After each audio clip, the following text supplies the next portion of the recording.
We are here with another live podcast of the Business Blind Spots Exposed. And that's way too long to say. So I'm going to call it BBSE from now on. The Business Blind Spots Exposed, BBSE, honestly started as a little bit of a personal journey. So I want to tell you a little bit about why we started and maybe why you should tune in and listen in. For me, I found that my blind spots, things that were directly behind me that I could not see, or the things that limited my growth and actually might have adversely affected my career and my performance and my capability to do something because I couldn't see it. It's not the stuff that's right here in the periphery because you can see that stuff. You just turn to the side. It's not the stuff in front of you. It's the stuff you just don't see at all. And for me, as I went through my career, I realized, the more I could see my blind spots, the more powerful I become and more potent I become. Well, that's what this podcast is all about. My company creates data and analytics and visualizations to help you understand what your culture is through data so you can build a better culture in your company with the data. But if you don't know what story you're looking for or what the blind spot or what the narrative is that is holding your company back, sometimes you don't know what data to look for. So the purpose of this podcast is to help you find those stories that are the glass ceilings, as I'll call them, that hold you from getting to the next level. And that's why we invite the guests that we do. So for all that are already chimed in and starting to listen in, please tell us where you're coming from, where you're connecting from, and what do you do, and what is your role in the company that you're at. But before we get started with Lee here, I want to tell you some of the other people that are coming up in the next 2 or 3 podcasts, just so you get a sense. We've got David Dickey who's coming on. He's going to talk to you about how to recruit by the numbers. There are numbers that will help you figure out what is the right way to do things in terms of bringing people on board. And what is the story from those numbers? We've also got Yinka, who's going to be coming on the 13th of April next week, in the top behaviors of successful women business leaders. So some really interesting conversations about the data and how you can use that to really level up the next level of performance for you, yourself, or as the organization. But today, I'm actually really excited about having Lee. Hey, Lee, how are you doing today? I'm good, Vinay. Thank you for inviting me. Absolutely, I'm really excited. So I want to tell everyone a little bit about why I've had you on here. You know, you and I were just talking a little bit before the podcast, just as I was learning a little bit more about you, and you were telling me about sort of the investment banking career and managing family and the work life, that elusive work life balance, getting back into investment banking and becoming a coach. And I really loved sort of the realizations that you went through. Let me tell them a little bit more about you. So 20-year career in financial services, technology. You were a chief operating officer, chief of staff. So you've operated some pretty senior level roles, defining strategy and implementation. That's given you a really good insight into building effective teams for startups. So you learn from all these larger organizations what works. I'll call it the A/B testing. You've learned what works, what doesn't work in terms of effective, ineffective, and how to do that. So now you're focused almost exclusively on startups and entrepreneurs and helping them build the right culture, the right thought processes so that they can keep scaling. They can keep finding that sustainability, the profitability, whatever their true north is. I'm ad-libbing a bit here. But you want them to help them find that compass true north so that they can find that path there themselves, so that they are not hitting those glass ceilings. They don't have impediments to growth. They can really realize that path forward. Am I characterizing that right, Lee? I mean, that's really kind of what you're focused in on. Is that right? Yeah, absolutely. I think the corporate career taught me a lot about what big companies need. But what I realized is a lot of the problems become a lot harder to solve when you're big. And so working with startups, helping them get things right the first time when they're small and make sure that those solutions are scalable, hopefully stop these companies from taking on the wrong paths of how to scale, how to keep their people engaged, how to keep the business growing in the right way and the way that they envisaged when they were small. So I try to complement the two together, but I love working with people who have the enthusiasm to grow and be quite ambitious with their goals, but also want to set up the right way so that that growth is much easier to sustain, and they can grow knowing that the foundations are really solid. So I'm making some notes here because I feel like just in the last 6 sentences that you said that there's lots of things to unpack there. Yeah, A probably. lot, right? You use the word ambitious, right? Ambitious goals. Tell me the size companies that you tend to work with, and what is the low end or what is the high end of ambitious goals? What can that mean to somebody? How is there too ambitious? Is there is there too little to be ambitious? Help me understand that a little bit more. I think ambition, for a starter, has to be defined by the individual themselves. So I typically work with startups when there's one or two people involved. So they're very small to begin with, but the ambition has to come from them. So some of the people I work with are trying to provide a particular lifestyle for themselves and their family. So their ambition is to create something that is very secure, going to last a long time, potentially hand over to their children. But it's their ambition compared to others might look quite small, but to them it feels huge. Then I also work with companies who want to be the next Amazon. They want to be looking at really significant growth. So their ambition is quite big, and with where they are right now may look a little bit like shooting the moon, but it's not, because the plan has to be set early on so that strategically they grow and shape to match that ambition. Those two different kinds of companies may be just one or two people right now, but how their ambition is going to happen and take place are going to be very different, and the strategies used for both very different. Now, they're both, to me, ambitious, but if you don't understand what their ambition is, it's really easy to advise them in kind of the wrong way, because if you're anticipating that every company is going to want to grow as big as possible, then you may be taking someone down the wrong path if their ambition is just to have security for their family. So I'm gonna maybe read a little bit more into what I just heard from you there, right? And the idea is that even though someone wants to become as big as an Amazon, or somebody wants to just create a small lifestyle business, I don't even need to say small, right? They just want Yeah. to create a lifestyle business. It's not the ambition that matters. It is the methodology and the pathway to reaching that ambition is what matters. And that's where Yeah. you come in to help company build that roadmap or those milestones to getting there. Did I get that right? Yeah, absolutely. If you know roughly where you're going, so I typically say know where you're going, but know there's multiple paths to get there. So if you're somebody who's looking to provide a secure, sustainable business that supports your family, that business model is going to be more primarily focused on steady growth and sustainable security. So it's not going to be pushing forward with any big, significant, risky plans.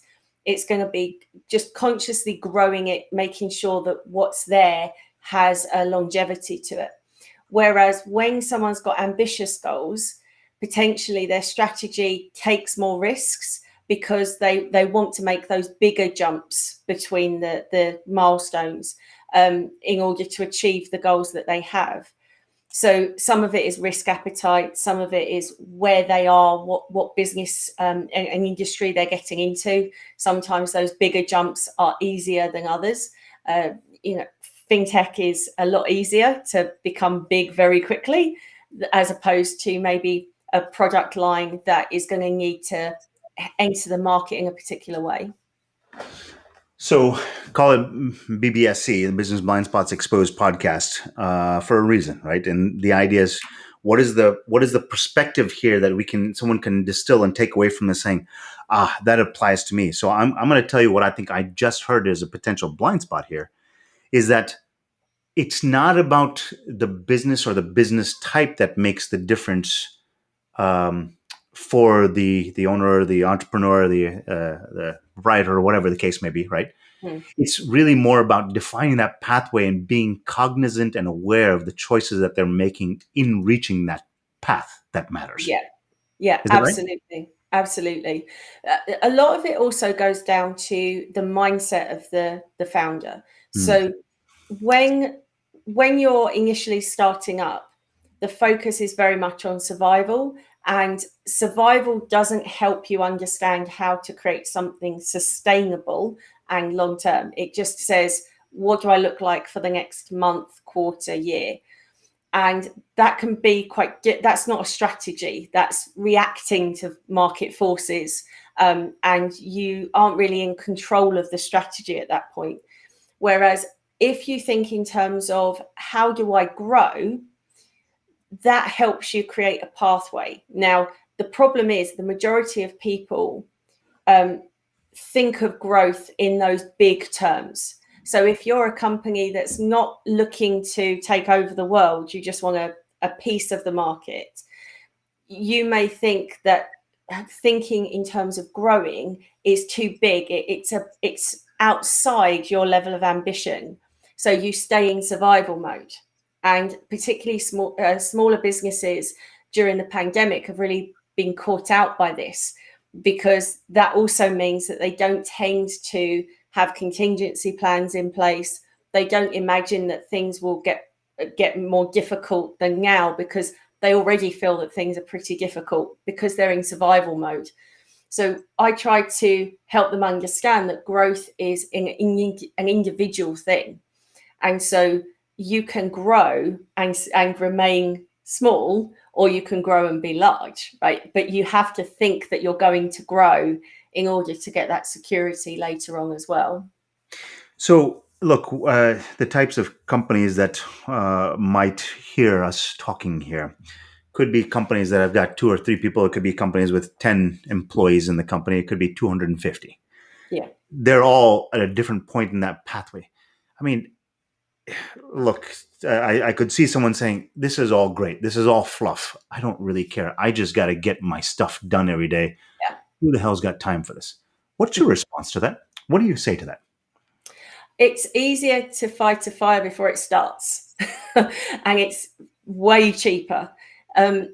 Most risk analysis, strategy analysis sounds like fluff until you're sitting there with a real significant problem, whether that's suddenly your audience or your market goes.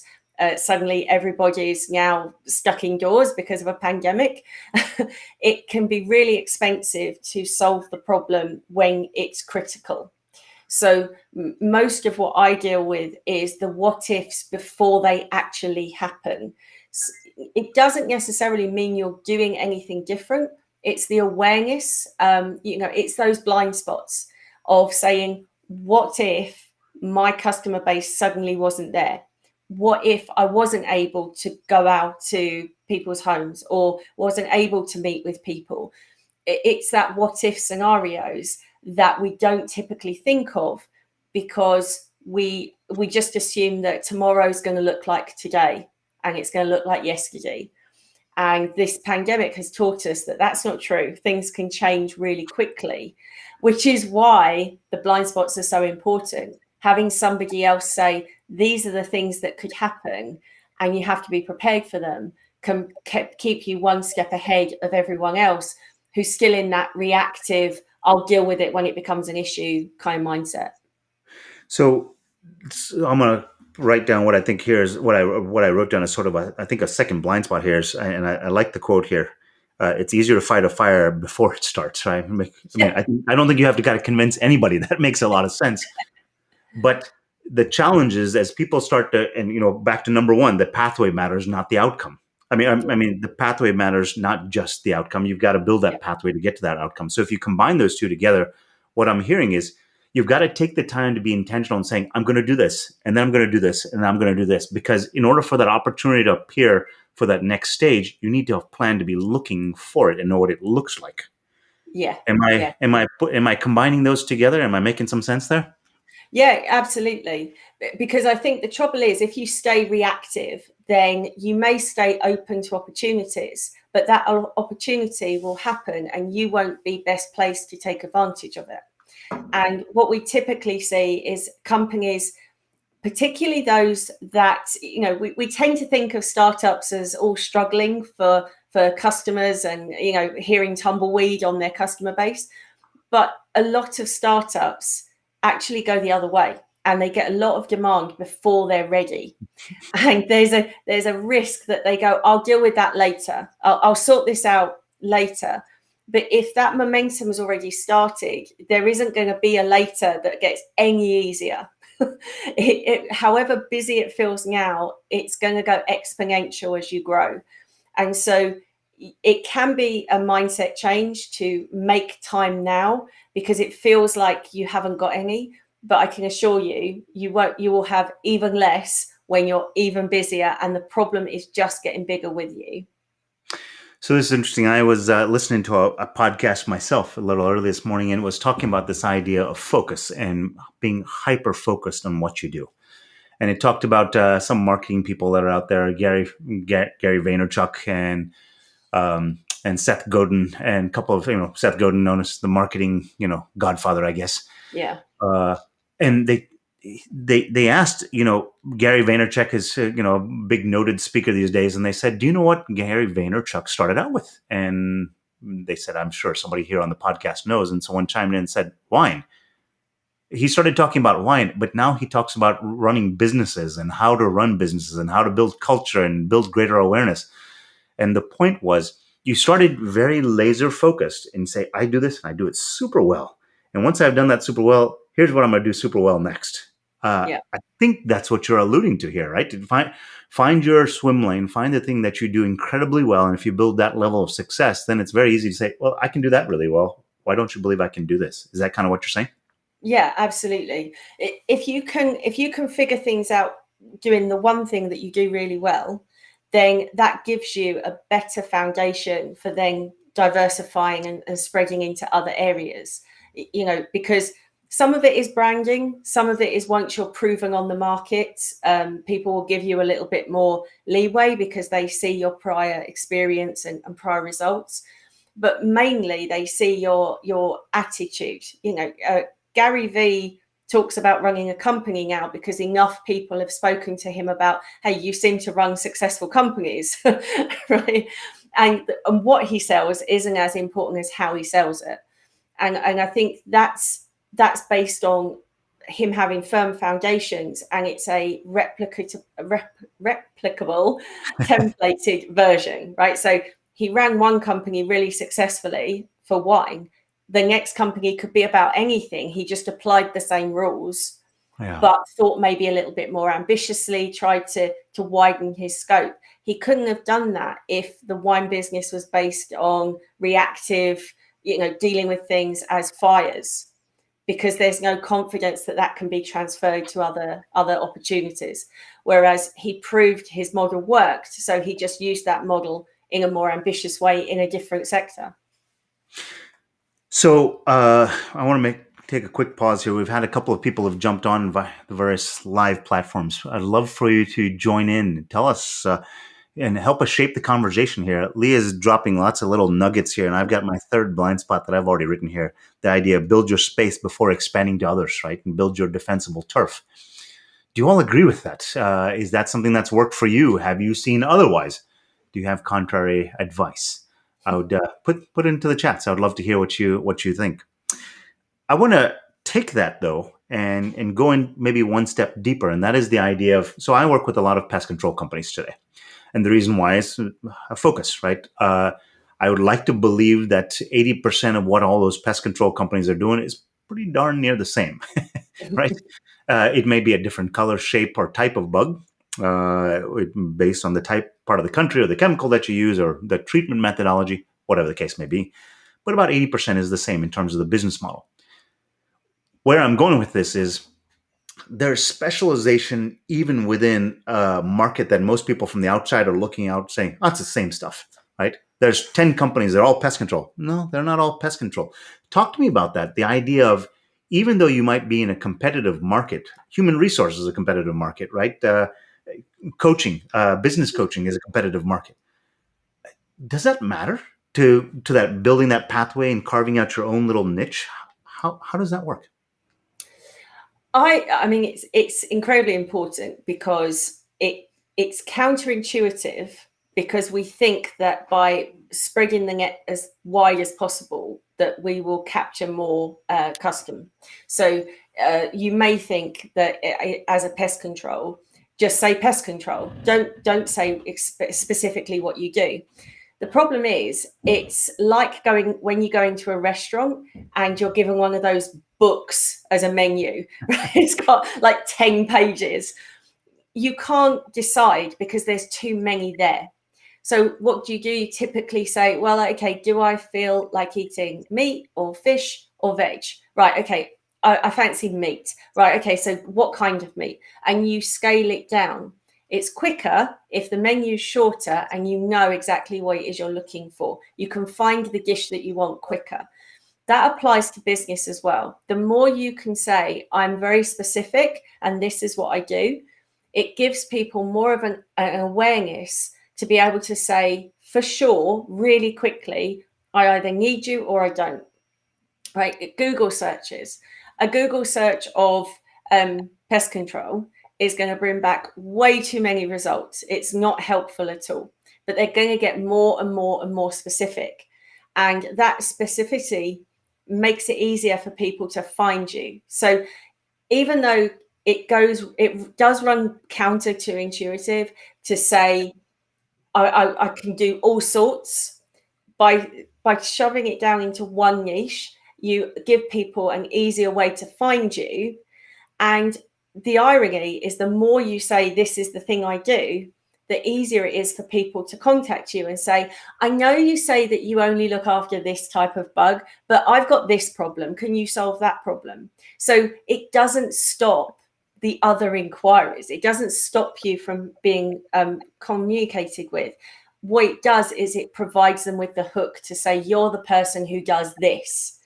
And that gives them something to work with, far better than saying, I do the same stuff as everybody else does. So this is really interesting. As you're saying that, I love this idea of building a menu of the capabilities that you can easily provide. And the analogy that came to mind, because I love my analogies, is we have a restaurant here called Cheesecake Factory. Do you all have Cheesecake Factory? We don't, but just that name alone means that I really want to have one. Well, Cheesecake Factory here is I mean, it has been bought out and become a very large company. I mean, lots of different locations. Very, very nice. But their menu is, it must have 48 pages with 14 to 20 items on each page. The drinks alone are 3 pages, and now it's funny because when I want to go get a some Mexican food, I don't think of Cheesecake Factory, even though they provide that. I know they provide it. I don't go there. It's too complicated.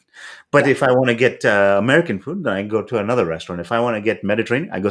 Cheesecake Factory does all of that. Because honestly, I don't want to flip through all the pages.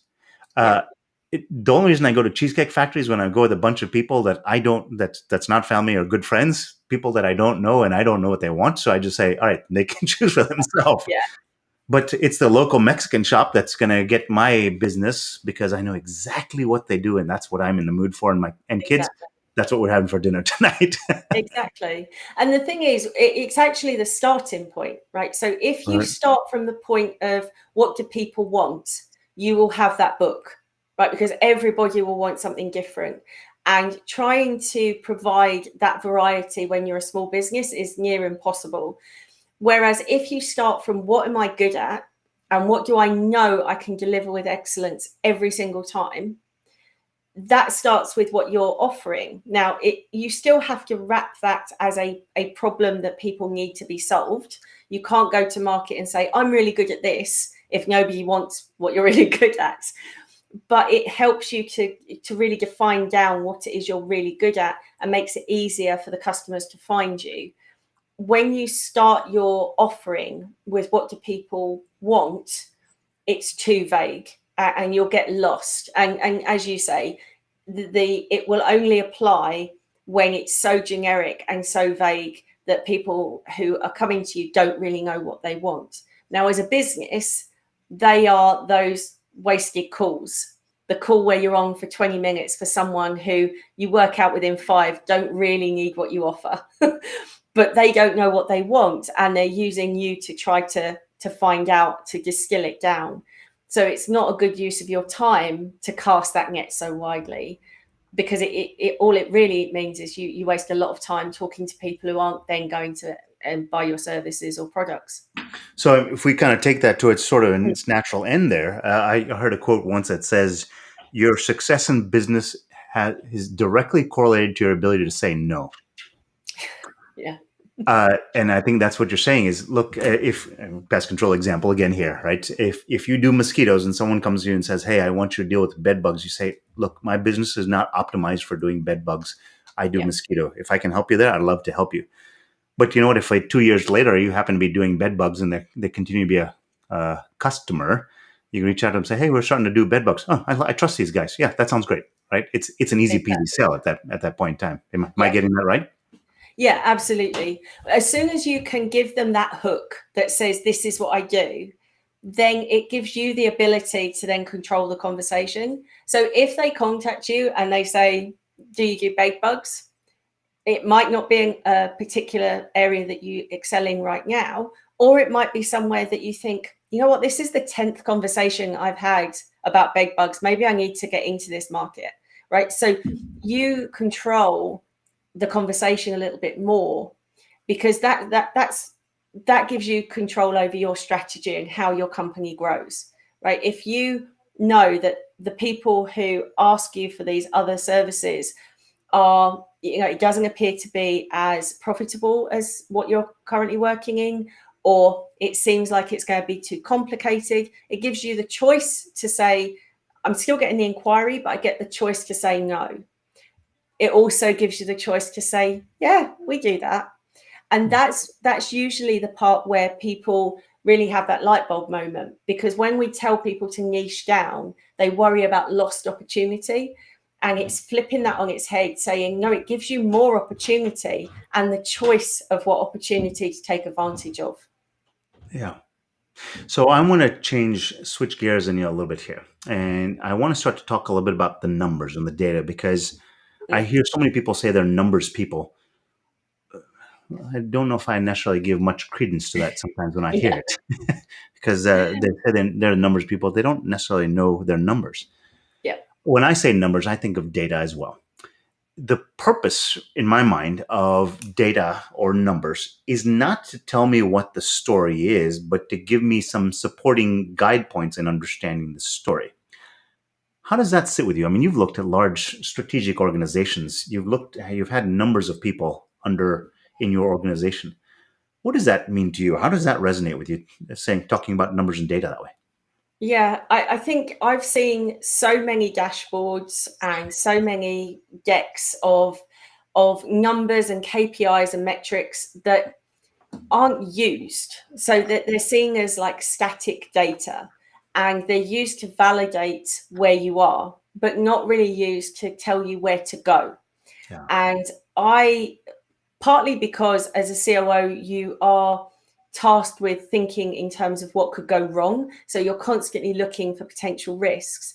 But when I look at data, I'm looking at what I call the mirror metrics. So if you're telling me that you've got 60% conversion on the sales, I'm looking at the 40% that didn't convert. And you're always looking for what the data isn't telling you, as is that something to be concerned about or not. So in a company, you might have high attrition, but that isn't always a bad thing if you know how to read the data to say, well, actually the turnover is good, because every person we bring in is better talent, it's more experience, we're getting better quality people. Whereas typically we have these assumptions about the data that says, oh, low attrition's better. We want people to stay. Not if they're not very good. And sometimes the people who aren't leaving are the ones that are also not engaged in what you're doing as a business.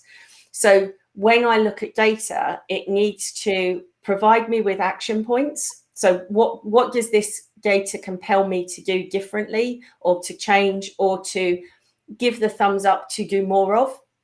And also, what is the data not telling me? So what can I gauge from the number, because if they're not coming back as 100%, something is different, something is changing, and I want to be on top of that so that it doesn't become a bigger problem as I scale up. Gerald, thanks for chiming in. You said number for value for me. Tell me more about what you mean. I don't know if I'm specifically interpreting that properly. You're saying the numbers are the value to you. Help me understand a little bit better. I'd love to understand more about what you're saying there, and love to get Lee to comment on that. So, and I think what I heard from you, Lee, is this idea. Number one, getting action points, things that I can say. All right, I'm getting up from my desk here or my phone or whatever the case may be. I'm gonna go make a change for the better because I understand what's happening. Yeah. The other is what is data is not about giving you answers. Data is about helping you find the right questions to ask. Did I get that right? Yeah. So when we think of KPIs, usually it's this idea that we want to hit a particular sales target, or we want to achieve a particular income level, something that has one element to it. The problem is, for most companies, when they hit that, they don't then readjust. They go, "Oh, great, we're there." So one of the jobs I did before I got into investment banking was working for a car company, and every day we would be given a sheet where it showed where, in terms of our competitors, we were. So we were like second or third on the list most of the time. But what I realized was the numbers didn't change very much. So in the morning we would be third, the next morning we would be third, and 2 weeks later we'd still be third, because actually the data had got to a point where it wasn't useful because the numbers weren't shifting.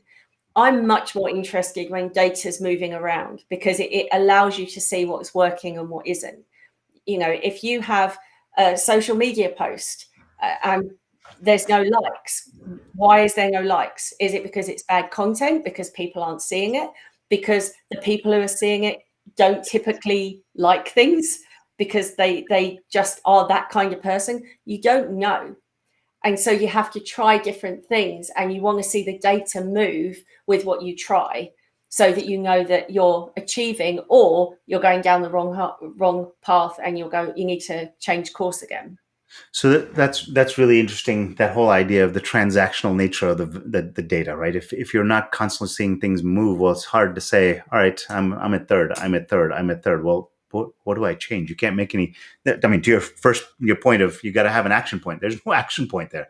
I do more than the same, right? And what we do as we try to build data to start help companies understand how the culture is running based on the behavior of individuals. Now they can start to see, is the behavior, where do I need to turn the knob, the lever, the dial for the behavior? If there's a performance metric that we need them to hit, or as a group to hit, now that manager, supervisor, owner, whatever the case may be, that stakeholder can then lean forward and say, look, I need you to increase your revenue per hour. We've had a couple of companies who want their revenue per hour to be higher, their production per hour to be higher. But then they also say that we want safety to be much higher as well. So less harsh braking, less harsh driving type events. Said, well, how can you do that? Because as you want your production per hour to go up, your harsh braking events go up as well, because you're incenting them on driving faster, essentially. Exactly. And I think that's kind of what you're saying, is that the narrative lies in between the data, not the data is not the answer itself, right? Yeah. And typically a company will pick because there's so many different data points, they'll pick what they think are the key 6 or 7, because they feel that's manageable, but they don't go back and check how often those metrics are telling them something useful. So yes, there's sometimes when, say for example, your data is about how you're spending your budget for the year, then you don't want any nasty surprises. You don't want that number being out too much every month. So there's a stability there, but equally you should still look at it for, are you getting that forecast right? Is there other levers that you can put in place? When we're talking about people, seeing something not change month on month has this non-data impact, because if people's, for example, in that example there with getting people to stop doing the hard braking and driving differently, but get productivity up, how does that affect the person who's being asked to do both? Yeah, right. You're giving them an unsolvable problem. That's right. And that's when we start seeing lack of engagement. So it's not necessarily about having key data points. It's understanding how the data points tell you something useful, and that might then tell you what other data you pull in specifically to look at what that problem could be. Gerald kind of chimed in here and gave us, number is the value for me, convert to top and bottom line revenue / income. And he's kind of put this point in here. The hardest team to manage is the team in the middle, which is very interesting, because I think this goes to your point, where I think lots of people are looking at KPIs or key performance indicators from the industry and say it's a one size fits all. It's the farthest thing from the truth. Yeah. What you're saying is stop looking at KPIs from the industry and start to understand the behaviors that you're trying to engender or culture or promote within your organization, and start to find the numbers or the intersection between the numbers that help you understand whether that story is occurring or not. Did I get that right? Yeah, completely. So Gerald is completely right. The people in the middle, so you've got the top telling you that they want to achieve certain targets, and typically what happens is we put that down to the staff at the bottom, who will 9 times out of 10, because they're doing the work day in, day out, will be able to see potential issues or challenges in reaching that. What we typically see in larger companies is the middle team absorbing both. So they absorb the drive from above to get the numbers better, but they also absorb the concerns and queries from the people telling them that there's a problem, because the expectation is, we want you to hit this number, and if you don't hit this number, then you're doing something wrong. Well, if you're telling a middle manager, we want to see this number, guess what number they give you?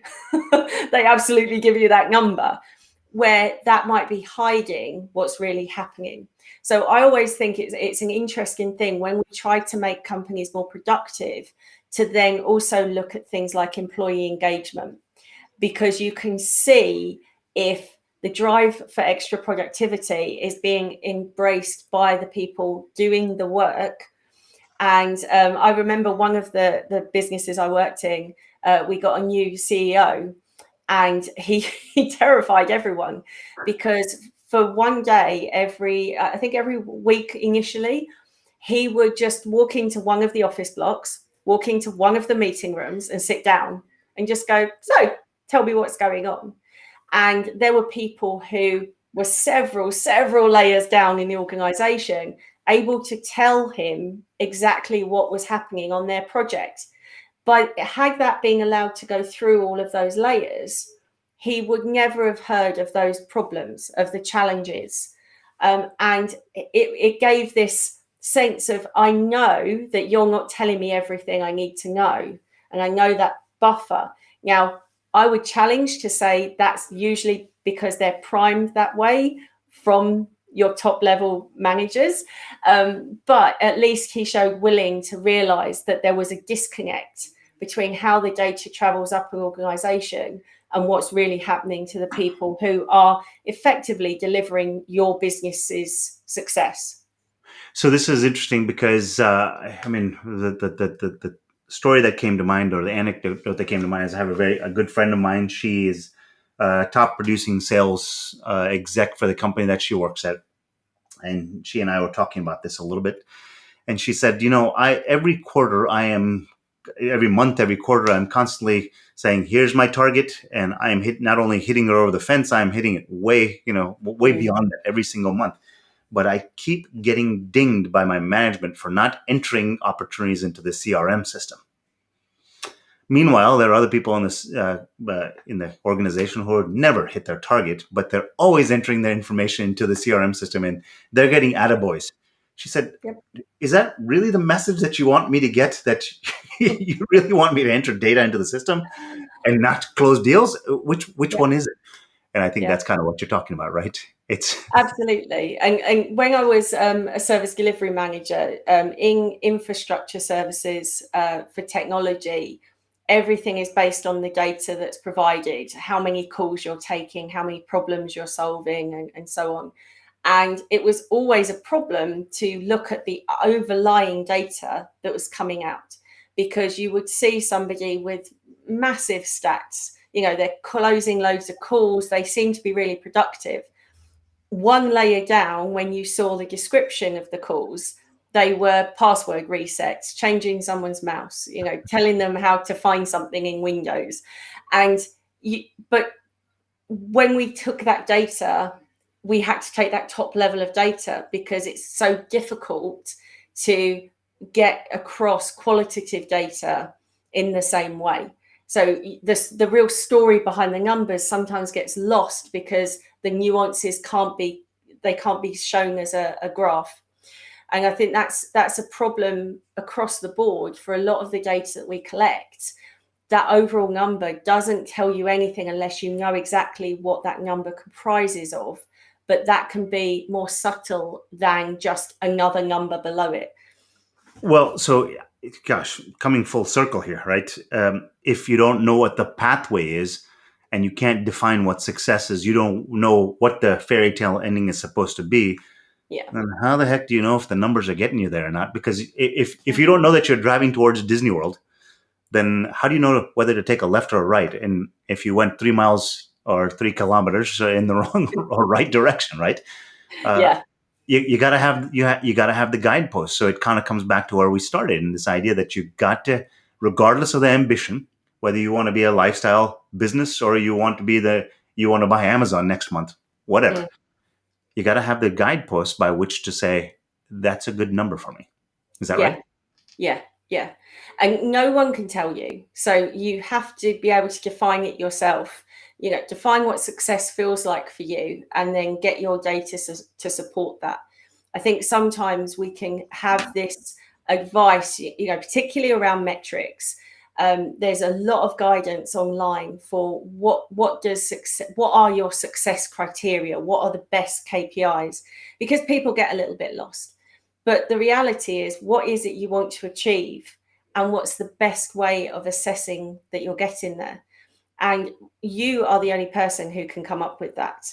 Now, when you then bring in experts to help you work on the data and create your KPIs or create your dashboard, you're giving them so much more information that they can work with. Whereas typically a lot of companies say, we don't know what we want to measure, so you tell us. Well, then you get the generic out of the box data that tells you something, and it makes a really pretty looking dashboard and really great graphs, but you're still sitting there going, I can't do anything with this information. And realistically, they are there so that you hit that milestone. You go, yeah, I know I've got to that next goal, that next milestone we put in place. Now the KPI needs to change in order to get us to the next one. And it's more than just saying go from 20 to 30 or 100 to 1,000. It's about, is it still the right metric that shows that success? Or will we just be looking at the number going, great, we sold 10 more, brilliant.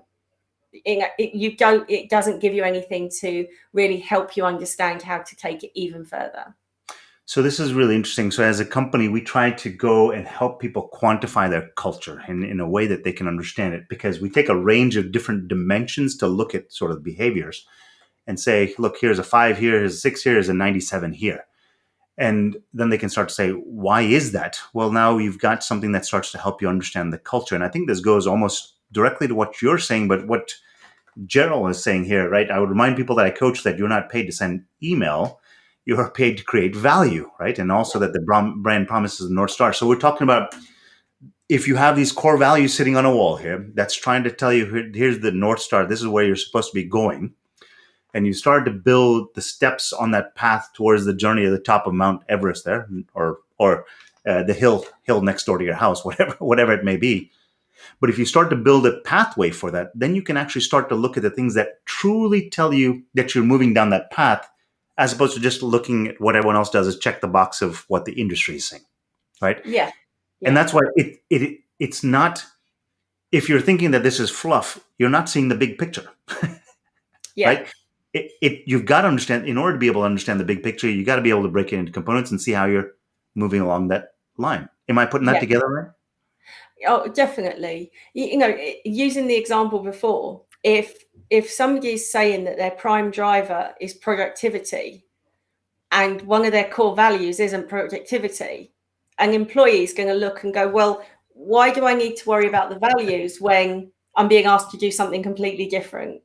And this is why that joining everything up, the data won't all prettily sit in one spreadsheet, but you need to understand how to interpret the data all together so that you're getting the right information. If you're setting targets for your workforce, to me it's a natural thing to say, okay, how do your values, how do your culture help them understand how to do that? So we might say, the banking industry has had some interesting conversations in the last few years for incentivizing people in the wrong way, right? Because they were incentivized on how many sales they made and not the quality that, was it the right thing for the customer? And yet I can almost guarantee that in every single one of those banks, they had core values, and I can almost guarantee one of them was integrity. Which one's going to matter more to the employee? The one that makes sure that their salary keeps being paid, that they get the promotion opportunities, that they are seen to be doing the right thing by the company. And like the example with your friend, it sets the wrong example, because the incentive is to tick a box to make the data say what you want it to say, rather than looking at the underlying reasons why they're able to achieve those numbers. Gerald says, "Can you say Wells Fargo or Enron?" Yeah. Yes, I think fantastic examples there, Gerald. Thanks for sharing that. Uh, so I think something I want to distill here, and tell me if I'm oversimplifying a little bit, Lee, is that if someone says this, if they started out this journey with us on this conversation and they said, "Hey, this stuff is all fluff," or they think this is all useless, well, then you're probably also making some leaps of faith here. You're also probably thinking, well, I'm in the pest control business, and there's really no unique differentiator. And you're right, because you're not taking the time to define what that North Star is. What are the core values? Because that defines how successful you are in terms of achieving those milestones, and that's what comes through as what you do as a company, a la Wells Fargo or Enron. Yeah. I mean, as a pest control company, so are you the company that goes in and torches the house down because that gets rid of the pests, or are you going respecting the environment, making sure you keep things tidy? Those things matter. And when we keep things too generic, too overwhelming, oh, we all do the same thing, we don't recognize the nuance. So even if there are 10 companies who offer exactly the same thing, they're run by different people. And that in itself will mean that they will all go in a slightly different route. And when we say people buy from people, that's where it comes from. They may not expect an interview with the boss every time before they decide to buy, but the way that the company operates and interacts with customers is going to be defined by how the founder has set the vision for the company. Is it torching the house down because you just want the result, or do you take other factors into account? Customers will look at both and go, yeah, I don't care, just get rid of them. Or, no, I want you to be careful around me, and I want to know that that's intrinsic in the way that you're going to approach working with me. Yeah, I put a post out on LinkedIn recently. It says I think 82% or 78 or 82%, a pretty significant number of job applicants will look at the core values of the company because and the culture of the company in their consideration as to whether they even first apply for the job, and number two, if they'll take the role. Yeah. So if you're having a problem attracting people and keeping people, it all kind of starts here. And the way I tell my kids is, look, if I tell you I want to take you to the top of a mountain, this beautiful mountain, I want to take you, and I want to take you on this hike, there's two ways you can go on that hike. I can kind of almost drag you up the hill, which is painful for everybody, But guess what? The work still has to get done to get you to the top of the mountain. Or you can say, I can't wait to get to the top of this mountain and enjoy every step of the way. Guess what? The work is the same. You're sweating in either case. The work has to get done. It's whether you enjoy the ride, enjoy the trek or not. Yeah. The vista is beautiful regardless. So Yeah. if you are toiling away and you continue to toil away and you can't seem to find light at the end of the tunnel, maybe it's just the approach that you're taking, and maybe looking at this bigger picture objective might be the way to go from I'm just cranking the wheel every single day to all of a sudden the wheel's starting to turn by itself. Did I get that right? Yeah, yeah. And looking back to your analogy of the trek, right? What you're looking at there is as the person who wants to go on the walk, that it's going to happen regardless. But there's a point at which maybe one of your kids go, but Dad, I've broke my foot. And that's the difficulty when we're trying to lead a company somewhere. We can get so focused on what we want to achieve, we forget to just double check that everyone is good for that. And that's where that depth of data comes into it. It's understanding that people in your company will know things that you don't. And if you don't find a mechanism to help them give you that feedback, then potentially a problem will get worse and worse.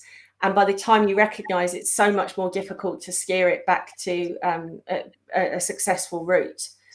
And if you were halfway up the mountain before you look back and go, oh yeah, your foot's like in pieces. It's a lot harder to get mountain rescue up when you're halfway up. I mean, if we really were to apply that analogy to my kids, it's 3 minutes after we started hiking that say, I got to go to the bathroom.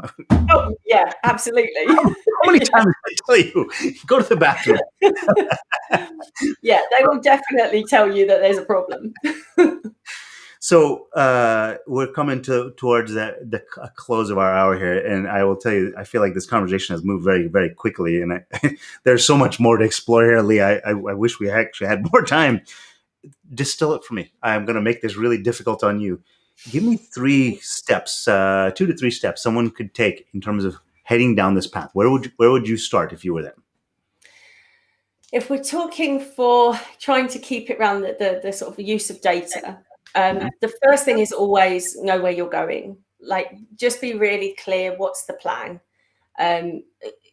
It's easier to constantly look forward and to strategize from where you stand now, but it's really difficult to really understand what's achievable that way, because you will have less idea of how far you can go. So I always think start with the end in mind, right? So it's what is the North Star? What is the ultimate that you want to achieve? Then you bring down what are the components of what you do that are important to achieving that goal. So it's not just a number that you want to hit in terms of revenue or number of customers or location reach, but actually, what does that really look like? Does that mean more people in the organization? Does it mean multiple locations? What does that really boil down to?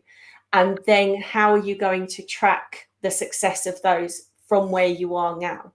So, for example, if it's a location, you need to know how many people are in each of the locations, how many customers get serviced, at what point that triggers the need for a second location, and is that location a bigger place in that area, or do you expand to another area? So understanding how you're really going to use the data to actively get towards your North Star goal. I have learned a couple of things along the way here, and I think the 3 things that I heard is know where you're going but in order to be able to know where you're going, you need to define that North Star, I think, is number 1. I heard, right?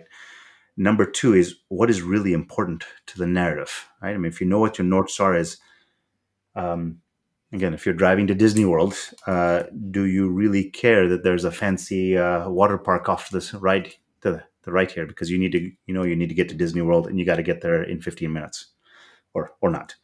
And then how do you track that success and because once you can track that success, then you can have a measuring stick by which to take action. Yeah. So, I mean, as far as what I'm hearing, it sounds like those are the three fundamentals that you're not doing one time. You will continue to do as the company expands, as the personnel changes, as your services, as your customers change.